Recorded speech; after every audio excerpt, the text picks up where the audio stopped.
प्रधानमंत्री नरेंद्र मोदी को लेकर एक नई किताब आई है और ये नई किताब लिखी है बर्जिस देसाई जी ने, जो कि फिलहाल हमारे साथ हैं। पेशे से वकील, कई सारी बड़ी लॉ फर्म में आपने काम किया, पत्रकार भी रहे अपने शुरुआती दिनों में। और जो प्रधानमंत्री मोदी की इनिशियल करियर में, खासतौर पे जब गुजरात के चीफ मिनिस्टर थे, उस समय उनकी आलोचना करने वाला जो बड़ा वर्ग था वह ऑक्सब्रिज था। लेकिन देसाई साहब खुद जो है कैम्ब्रिज से पढ़े हुए हैं, लेकिन जो है उन्होंने जो ये किताब लिखी है, यह किताब जो है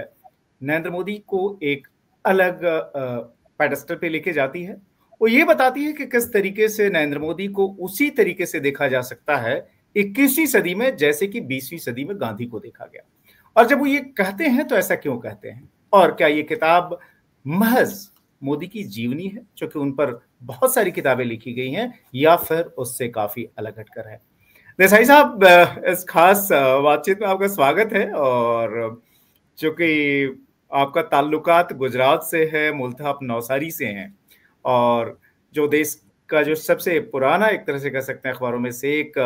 बॉम्बे समाचार, जो कि मुंबई समाचार के तौर पे जाना जाता है, उसके लिए आपने काम भी किया। फिर आपकी एजुकेशन रही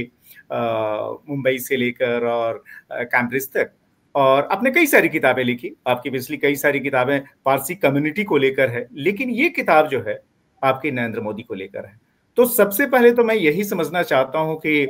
नरेंद्र मोदी पर बहुत सारी किताबें लिखी गई है। आपने जो ये किताब लिखने का फैसला किया, उसके पीछे की आपकी सोच क्या थी? जैसे आपने बताया कि ये जीवन कथनी नहीं है प्रधानमंत्री की, ना है वो राजनीति के बारे में या उनके वर्तमान जो राजकीय प्रतिस्पर्धी है उनके बारे में, उनका नाम सुद्धा किताब में नहीं है। इस किताब के पीछे मुख्य प्रयोजन दो थे। एक तो कि मोदी जी का जो जीवन कार्य रहा है, जो उन्होंने जीवन कार्य किया है, उसको हम, उसकी विशालता को, उसकी व्यापकता को अब तक हम पूरी तरह से समझ नहीं पाए हैं। और मेरा ये मानना है कि 50 साल के बाद जब इतिहास कुछ निष्पक्ष रूप से मोदी जी के कार्यकाल का मूल्यांकन करेगा,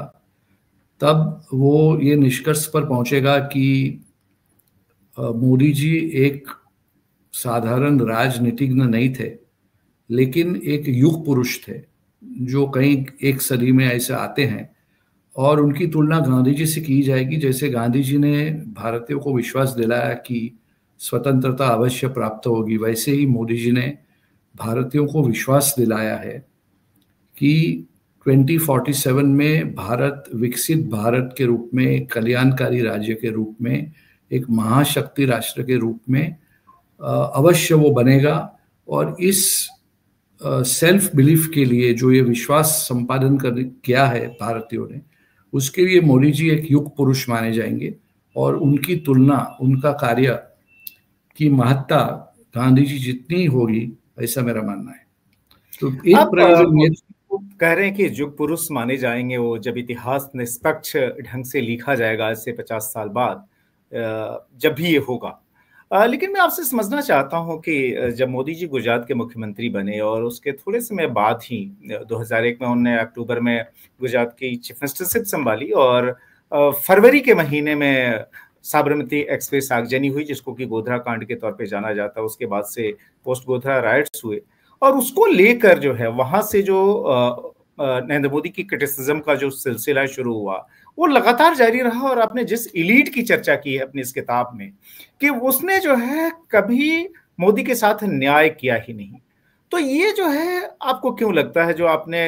इस बुक पे जब काम किया, क्यों जो इलीट है, खासतौर पर अगर मैं मुंबई की बात कहूं, यहाँ तक कि आपकी कम्युनिटी की बात करूं, आपकी कम्युनिटी से मुझे याद है अनु आगा ने, उन्होंने काफी जो है एग्रेसिवली क्रिटिसाइज किया था 2002 के बाद। यही नहीं, कॉर्पोरेट वर्ल्ड के बहुत सारे लोग थे, इवन आपकी लीगल फ्रेटर्निटी की मैं बात करूं, आप वकील छोड़ दीजिए, मुझे याद है कि एक चीफ जस्टिस थे, उन्होंने जब सुप्रीम कोर्ट में हियरिंग चल रही थी, उन्होंने एक ऑब्जर्वेशन दी, हालांकि उनके ये जजमेंट का पार्ट नहीं था, कि जब रोम जल रहा था और नीरो बांसुरी बजा रहा था, इस तरह की लाइन ने यूज की थी, और एक तरह से उनका इशारा जो है नरेंद्र मोदी की तरफ था जब वो गुजरात के मुख्यमंत्री थे। इस तरह का जो है डिस्टॉर्शन जो नरेंद्र मोदी को लेकर रहा, खासतौर पर इंटेलिजेंसिया में, इवन लीगल फ्रेटर्निटी के अंदर, इसका कारण क्या लगता है आपको? तो ये किताब लिखने का मुख्य प्रयोजन यही है कि ये जो बुद्धिजीवियों का एक वर्ग है, इंटेलेक्चुअल एलिट कहो, या कई मार्क्सिस्ट विचारधारा वाले हमारे इतिहासकार हैं, और फॉरेन मीडिया,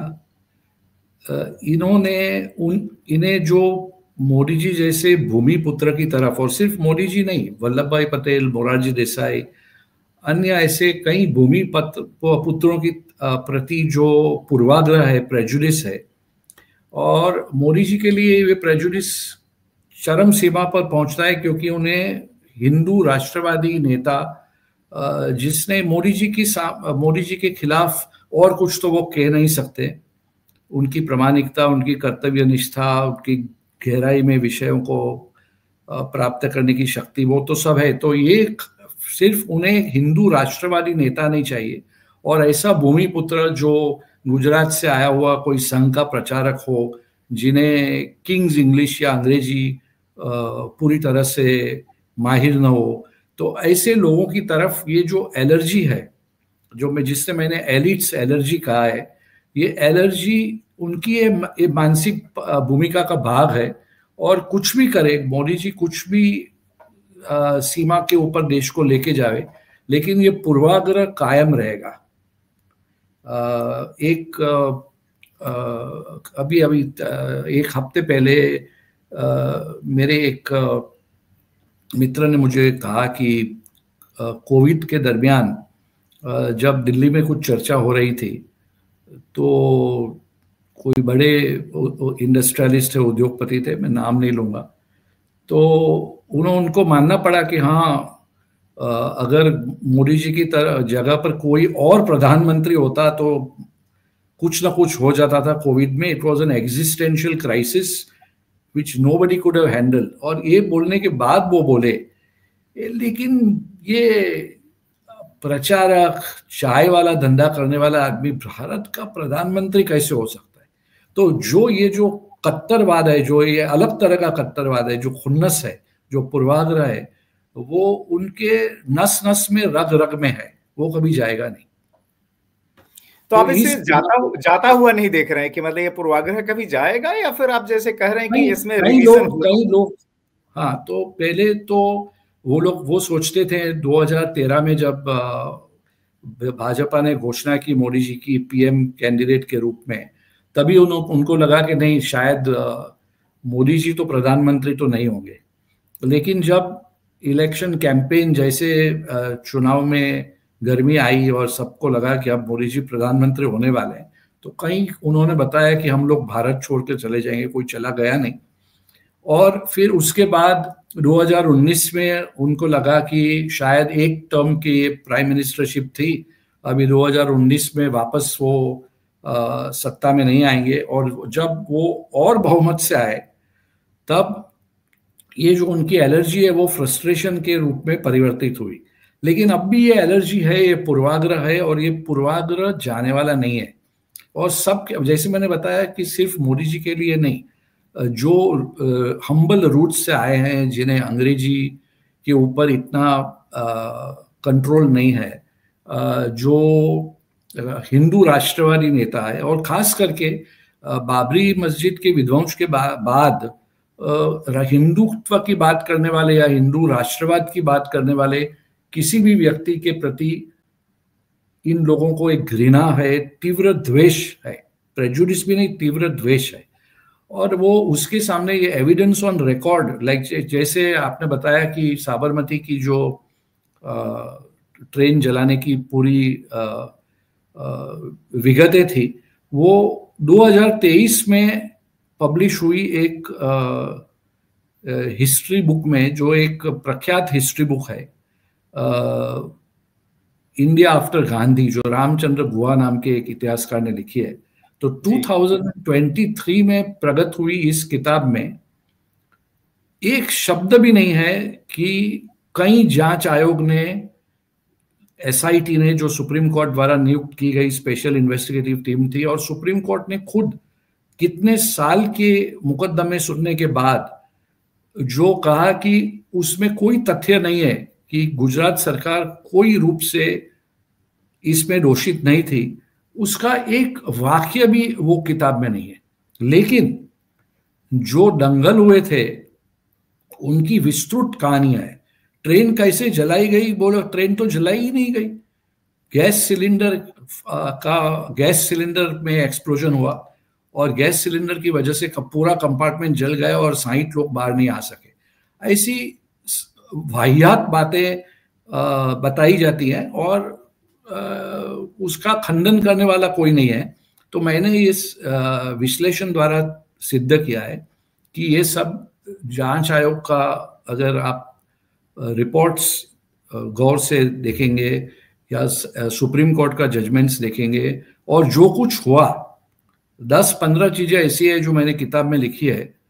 ये गोधरा जो साबरमती ट्रेन के बाद जो हुआ, वो सिद्ध करती है कि ये एक पूर्व योजित षड्यंत्र था। उसमें कोई, it's was a clinically planned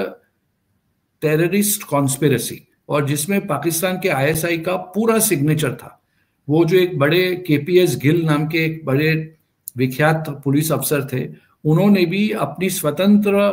परीक्षण के बाद यही वो निष्कर्ष पे आए कि ये पूरा आईएसआई स्पॉन्सर्ड अटैक था। और जैसे आपको मालूम है कि गोधरा गुजरात का सबसे बड़ा मुस्लिम मेजॉरिटी टाउन है, तो उसको ही सिलेक्ट किया गया, वही स्टेशन को सिलेक्ट किया गया, और ये पूरा षड्यंत्र था। लेकिन ये इसकी कोई एक चर्चा, एक वाक्य, एक शब्द आपको पढ़ने को नहीं मिलेगा। तो ये बताएं कि जो इतना बायस्ड एटीट्यूड रहा एलीट का या जो हिस्टोरियंस हैं, और आपने ये भी कहा कि खासतौर पर जब अयोध्या का मूवमेंट शुरू हुआ और वहाँ से एक जो है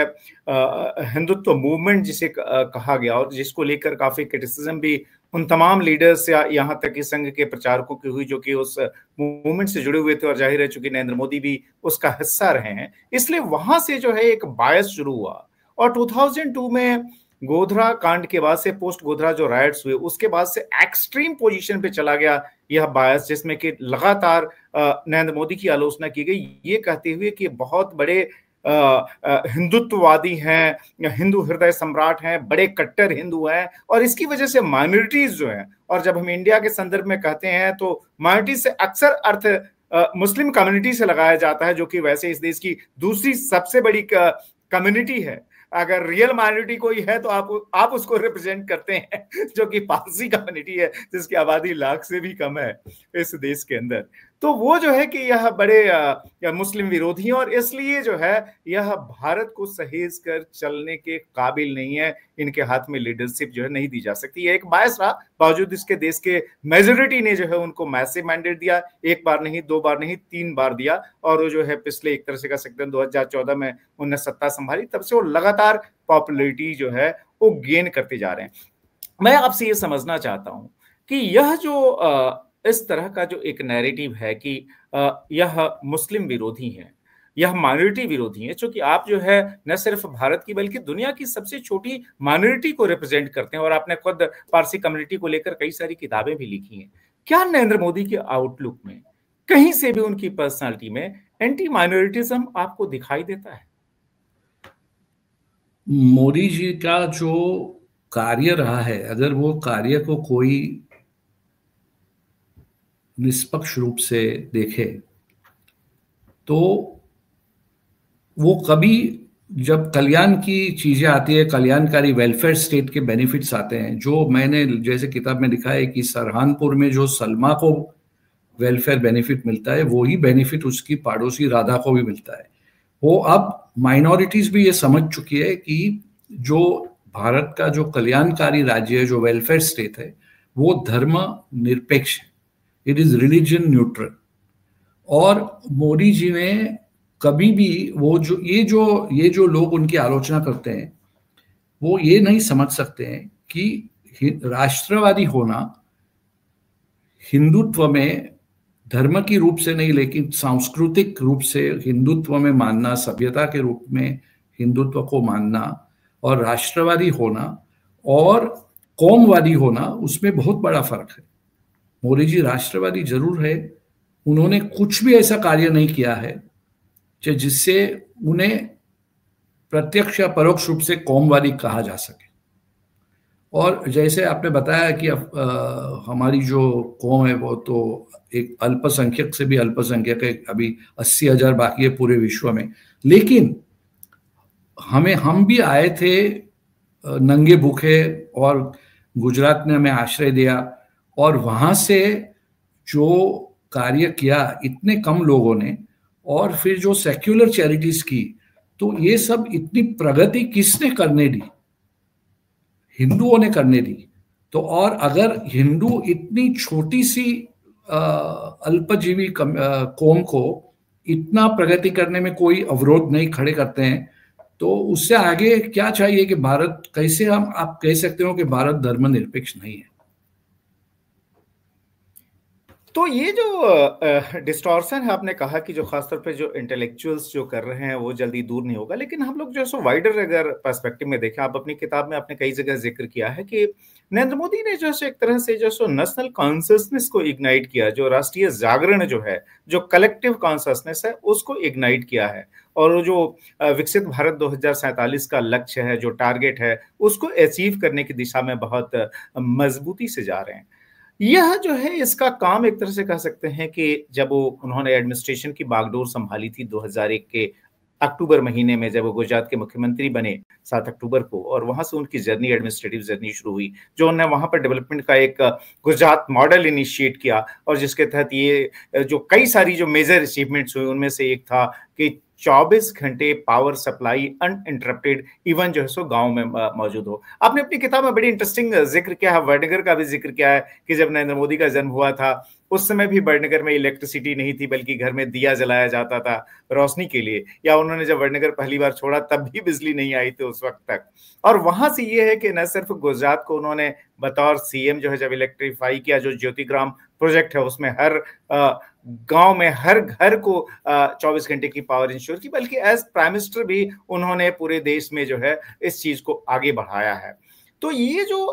ऐसे कई सारे एग्जाम्पल हैं, मुझे लगता है एलपीजी का भी हम लोग जिक्र कर लें, उज्ज्वला स्कीम, जो कि आपने वडनगर का किस्सा बयान किया कि किस तरीके से वहां पर खाना बनाने के लिए लकड़ी यूज की जाती थी। खुद मोदी जी ने भी अपने कई सारे इंटरव्यूज में कहा है कि किस तरीके से उनकी माँ की आंखों से आंसू गिरने लगते थे, इतना धुआं जो है निकलता था। तो एक जो होलिस्टिक अप्रोच है, जिसमें कि आप ट्राइबल्स के लिए, आप जो समाज में जो सबसे निचले पायदान पे है, दलित कम्युनिटी है, जो अन्य पिछड़ा है, उन सब के लिए जो करते हुए, और जो देश को इकोनॉमिक एक तरह से कह सकते हैं सुपर पावर बनाना, जिसमें कि आप ऑलरेडी दुनिया की चौथी सबसे बड़ी इकोनॉमी बन चुके हैं, तीसरी इकोनॉमी बनने की तरफ जा रहे हैं। नरेंद्र मोदी जो अगर ये अचीव कर पाए इतने सारे अपोजिशन के बावजूद, इंटेलेक्चुअल जो एक तरह से हॉस्टिलिटी रही उनके सामने, उसके बावजूद, तो ये कैसे संभव हो पाया? बहुत सोचने लायक प्रश्न है ब्रिजेश जी, क्योंकि मेरा ऐसा मानना है कि जैसे इनके पहले के प्रधानमंत्री को एक्सीडेंटल प्राइम मिनिस्टर या संयोगवश प्रधानमंत्री कहा गया था, वैसे मोदी जी को मैंने किताब में प्रीडेस्टिन प्राइम मिनिस्टर कहा है, यानी नियति के द्वारा निर्धारित किया हुआ प्रधानमंत्री। और मेरा मानना है कि जो उनका पूरी जो उनकी जीवन कहानी रही है, जो उन्होंने स्ट्रगल की है, और जो उन्होंने ये 24 साल जो उन्होंने निर्वाचित पद संभाला, पहले गुजरात के मुख्यमंत्री, बाद में प्रधानमंत्री, वो 25 साल में 24 साल में उन्होंने जो कार्य किया है, वो कोई भी साधारण मनुष्य के लिए ये कार्य करना मुश्किल दिखता है। जो एक ऐसा जो आदमी जिसे कोई टेक्नोलॉजिकल ट्रेनिंग कभी मिली नहीं है, वो आज आर्टिफिशियल इंटेलिजेंस का हो, क्वांटम कंप्यूटिंग का हो, सेमीकंडक्टर्स का हो, फाइटर जेट के इंजन्स का हो, मिलिट्री स्ट्रेटेजी का हो, जो विगत से, जो गहराई से वो हर एक आतंकी ठिकाने की डिटेल्स, विस्तृत विगत जानते हैं, वो कैसे कोई एक मनुष्य के लिए करना और 24 साल 25 साल तक करना, हर रोज करना, न परिवार न मित्र न छुट्टियां, उसे जब हम कहते हैं कि ये कोई दिव्य शक्ति के सिवाय नहीं होगा तो लोग हंसते हैं और उसकी मजाक उड़ाते हैं। लेकिन ये मोदी जी के जीवन के पीछे जो स्पिरिचुअल प्रोटेक्शन है, मैं मानता हूं कि एक स्पिरिचुअल प्रोटेक्शन अवश्य है जो भारत को ये जो महाशक्ति राष्ट्र की तरफ ले जा रहा है, एक आदमी के लिए करना बिल्कुल असंभव है। और आने वाले जो प्रधानमंत्री होंगे वो उनका सबका मापदंड मोदी जी के मापदंड के ऊपर किया जाएगा और उनको सबको वो स्तर के ऊपर लाना मेरे हिसाब से तो असंभव दिख रहा है ये। और मुझे कहना पड़ता है कि ये मानवीय नहीं दिख रहा है, ये कुछ दिव्य शक्ति का संचार है उनमें। आपने कहा कि कुछ दिव्य शक्ति का संचार है मोदी जी में, वो खुद काफी स्पिरिचुअल भी हैं और स्पिरिचुअलिटी की जो टेंडेंसीज हैं बचपन से उनमें आनी शुरू हो गई थी। हालांकि आपने कहा है कि आपकी किताब ये टिपिकल बायोग्राफी नहीं है, लेकिन आपने अपनी रिसर्च में कई सारे ऐसे फैक्ट्स को लेकर आप आए हैं जो कि पहले बहुत ज्यादा नोन नहीं रहे। जैसे कि मान लीजिए उन्होंने बहुत कम उम्र में जो आरएसएस की शाखा में जाना शुरू कर दिया था, या फिर साधुओं की सेवा में, सन्यासियों की सेवा में जिस तरीके से उन्होंने समय बिताना शुरू किया था, ये सब चीज तो नोन है। लेकिन उसके आगे जैसे कि मान लीजिए जब उन्होंने घर छोड़कर निकले, खासतौर पर जो है एक उनका जो स्पिरिचुअल परसूट था उसके लिए, आध्यात्मिक यात्रा जिसको हम लोग कहते हैं, और उसमें जो है देश भर में जब वो चक्कर लगा रहे थे, आपने जिक्र किया है कि पीताम्बरा पीठ भी जो है उनका जाना हुआ था उसी दौरान, और इस तरह की जानकारियां पहले कभी नहीं रही हैं। तो पहले तो मैं आपसे ये समझना चाहता हूं कि आप इस तरह की नायाब जानकारी कहां से निकाल के लेके आए, क्योंकि जो है ये किसी भी आदमी की जो इवोल्यूशन है उसको दर्शाने का ये बड़ा बढ़िया जरिया है कि वो इनिशियल पीरियड में कैसा था। और इस तरह के जो टिटबिट्स जो आपकी किताब में आए हैं, क्या मोदी जी से भी आपने कुछ गुफ्तगू की उस दौरान, ये सब चीजें सामने आई क्या? क्योंकि इसके बारे में बहुत कुछ लिखा नहीं गया है पहले। तो ये कई विगतें गुजराती किताबों में, हिंदी किताबों में, पुरानी किताबों में, जब वे गुजरात के मुख्यमंत्री थे वो समय की किताबों में से, और कई इंटरव्यूज कंडक्ट किए गए हैं। और उनकी पहले भी कुछ बायोग्राफीज थी जैसे एंड्रू मॉर्टन द्वारा की गई थी।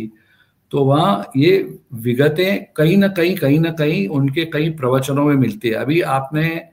दातिया की बात की, जो पीताम्बरी माँ का जो मंदिर है बगलामुखी, तो ये विगत मुझे ऐसे मिली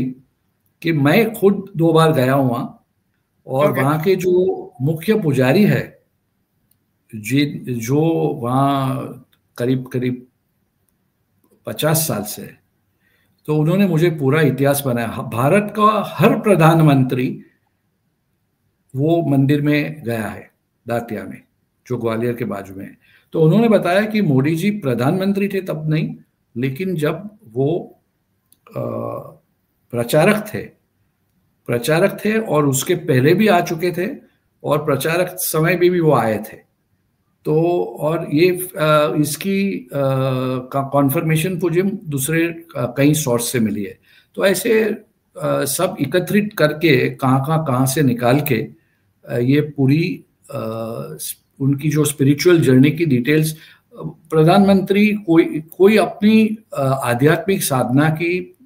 डिटेल्स बात करना नहीं चाहता है। जैसे मैंने किताब में लिखा है कि कोई भी सच्चा साधक अपनी आध्यात्मिक जीवन की अंगत बातें पब्लिश करना पसंद नहीं करता, और प्रधानमंत्री भी नहीं करते। लेकिन जो पब्लिक डोमेन में है, और जैसे मैंने आपको उदाहरण दिया, तो वैसे जो सोमनाथ में उन्होंने कार्य किया है, जो सोमनाथ के जो ट्रस्टीज है उनसे बात करके वगैरह, ये सब जगह के ऊपर मैंने खुद देखकर ये सब कुछ विगतें दी है जो शायद कोई एक जगह पे एक साथ नहीं मिलेगी। क्योंकि मैं खुद काफी समय से ट्रैक कर रहा हूँ। इनफैक्ट 2001 में जब नरेंद्र मोदी मुख्यमंत्री बन के गए, चूंकि दिल्ली में थे, वहां से गांधीनगर आए और मुख्यमंत्री बने, तब से अब तक उनकी इंटायर एडमिनिस्ट्रेटिव जर्नी को बहुत नजदीक से देखने का मौका मिला, चूंकि उस समय मैं अहमदाबाद में था। और उसके पहले ही जब मैं 99 में गया था अहमदाबाद, तो अगर किसी एक पॉलिटिकल कैरेक्टर की सबसे ज्यादा चर्चा होती थी तो इनकी चर्चा होती थी, तो मेरी भी क्यूरियोसिटी रही। लेकिन जो मैंने देखा कि आपने बहुत सारे ऐसे टिटबिट्स अपनी इस किताब में डाले हैं जो कि आपने बिल्कुल सही कहा, कहीं एक जगह पे नहीं मिलते। तो आपकी पहली मुलाकात जो है मोदी जी से कब हुई थी, या आमना सामना कब हुआ था? अगर उससे रिलेटेड आपकी फर्स्ट इंप्रेशन को शेयर करें हमारे साथ, क्योंकि अब तो आपने पूरी ये किताब ही लिख डाली है। सितंबर 2007 में चाइना में एक समर डावोस की कॉन्फ्रेंस हुई थी पहली बार। वहाँ गुजरात गवर्नमेंट ने एक स्टॉल लगाया था और मैं कोई एक कॉरपोरेट कोई कंपनी के एक डेलीगेट के रूप में वहाँ था। तो एक दिन शाम को मोदी जी अकेले खड़े थे और गुजरात गवर्नमेंट के जो सचिव थे, सेक्रेटरीज थे, वो अब तक आए नहीं थे। तो उन्होंने मेरे साथ 5 मिनट बात की। तो ऐसे मेरी नेम प्लेट देखी, खाली उसके ऊपर लिखा था देसाई। उस पर बोले, वो आप पारसी हो, नवसारी के हो? और फिर नवसारी की बातें करने लगे और पारसी कौम के बारे में बात करने लगे और उनका ज्ञान अद्भुत था। फिर वो समय पर मुझे ऐसे स्फुरना हुई कि मैं उन्हें कहूँ कि सर, आप एक दिन भारत के प्राइम मिनिस्टर अवश्य होंगे। लेकिन मुझे कुछ झिझक हुई, मैं बोल नहीं पाया। और उन्होंने मुझे उनका विजिटिंग कार्ड दिया जिस पर लिखा था गुजरात सीईओ, एक तरफ इंग्लिश में और एक तरफ चाइनीज में, बिकॉज कॉन्फ्रेंस चाइना में थी। और फिर सब लोग आ गए और मैं वहाँ से चला गया। फिर वो उस समय से जब भी मैं गुजरात के, जैसा आपने बताया वही, मैं गुजराती जर्नलिस्ट था, तो उनको ट्रैक कर रहा था। उन्होंने जो गुजरात में नव निर्माण का पूरा जो कार्य किया, पूरा स्टेट को वर्ल्ड बैंक मॉडल स्टेट बनाया। लेकिन इसके बाद, ये प्रसंग के बाद, मुझे विश्वास था कि वो अवश्य एक दिन प्रधानमंत्री होंगे। और 2013 में, 2012 में मैं कई मित्रों को कह रहा था कि भाजपा के मित्रों को भी, कि वो लोग बोल रहे थे कि नहीं, इतना सरल नहीं है पीएम कैंडिडेट होना, लेकिन नियति जो नक्की करती है वो होता है। जी, तो मैं बस एक आखिरी सवाल मैं वही आपसे चेक करना चाह रहा था, वो ये कि मोदी जी से जो आपकी पहली मुलाकात जो आप बता रहे थे कि चाइना में जो हुई थी, और उस मुलाकात में आपने कहा था कि आप एक दिन देश के प्रधानमंत्री बनेंगे, और आपका वो प्रेडिक्शन बिल्कुल सही निकला। वो प्रधानमंत्री बन भी गए 2014 में, और हम लोग जब ये बात कर रहे हैं 2025 के नवंबर महीने में, एक बहुत ही सक्सेसफुल उनका ट्रैक रिकॉर्ड रहा है, जो है न सिर्फ भारत के प्रधानमंत्री के तौर पे, बल्कि जो बड़ी ग्लोबल पर्सनालिटी जो कहते हैं, जिनको कि चारों तरफ लोग सुनते हैं, उनकी अपनी जो स्टैंडिंग जो है इंटरनेशनल फोरम पे काफी बड़ी है। इसके बाद आप क्या देखते हैं कि 2047 के लिए जो मोदी जी ने जो सपना देखा है, उस डायरेक्शन में आप जो इंडिया की जो जर्नी है उसको कितना मजबूती से आगे बढ़ता हुआ देख रहे हैं? और क्या प्रधानमंत्री का वो सपना जो है 2047 के पहले पूरा हो जाएगा, या 2047 के बाद तक का हमें इंतजार करना पड़ेगा? क्या दिख रहा है आपको? सिर्फ मुझे ही नहीं, कई लोगों को पूरा विश्वास है कि 2047 की जो जर्नी है, जब भारत शायद सेकंड लार्जेस्ट इकोनॉमी हो सकता है, कई तो कह रहे हैं कि इवन लार्जेस्ट हो सकता है, लेकिन सेकंड लार्जेस्ट होने की संभावना अवश्य है। अभी 2047 के शायद 2047 का 2050 और 2052 ऐसा हो सकता है। लेकिन जो दिशा में प्रगति हो रही है, उसको निसंदेह है कि अगर अलग अलग पैरामीटर को आप देखेंगे तो हर एक पैरामीटर पे, socio economic parameter, financial parameters, technological parameters, बड़ी विस्तृत प्रगति हो चुकी है अभी। और मोदी जी ने जो पूरी सोचने की रीत सिखाई है, जो जैसे जो पूरी गवर्नमेंट की सोचने की रीत में परिवर्तन आ चुका है, और वो परिवर्तन हर हमेश रहेगा, ऐसा मेरा मानना है। तो 2047 is a very very realistic possibility. वो वास्तव में वो, मुझे कोई शंका नहीं है कि वो अवश्य होगा। 5 साल 4 साल ये तरफ वो तरफ। थैंक यू देसाई साहब, बहुत मजा आया आपसे बातचीत करके, और आपने अपनी इस किताब में जो तमाम चीजें जो लिखी हैं बहुत विस्तार से, मोदीज विजन के तौर पे, जो किताब का टाइटल है मोदीज मिशन, और इस मोदी के मिशन की कामयाबी को आप जो सो देख रहे हैं कि जो विकसित भारत का जो लक्ष्य है मोदी मिशन के तहत, जो कि आपने इसमें डाला भी है काफी डिटेल में कि किस तरीके से उस पर आगे बढ़ रहे हैं और कैसे अचीव हो सकता है, और किस तरीके से भारत के कलेक्टिव कॉन्शसनेस को, यानी जो ये राष्ट्रीय जागरण का वो काम कर रहे हैं और सबको साथ लेके चल रहे हैं, अनलाइक जैसा कि इंटेलेक्चुअल्स जो इस देश में जो खासतौर पे एलीट जो है वह पोर्ट्राई करने की कोशिश करता है, वह भारत को जो है दुनिया की दूसरी सबसे बड़ी आर्थिक ताकत बनाने की राह पर है वो सारा का सारा एक्शन। आपकी इस किताब को लोग पढ़ें, और प्रधानमंत्री नरेंद्र मोदी की पर्सनालिटी के कई सारे फैसेट्स, उनकी लाइफ जर्नी के ऐसे हिस्से जिसमें कि उन्होंने देश के पुनर्निर्माण को कैसे आगे बढ़ाया है, उससे जानकारी लोगों को मिल पाएगी। और आपने बहुत ही ये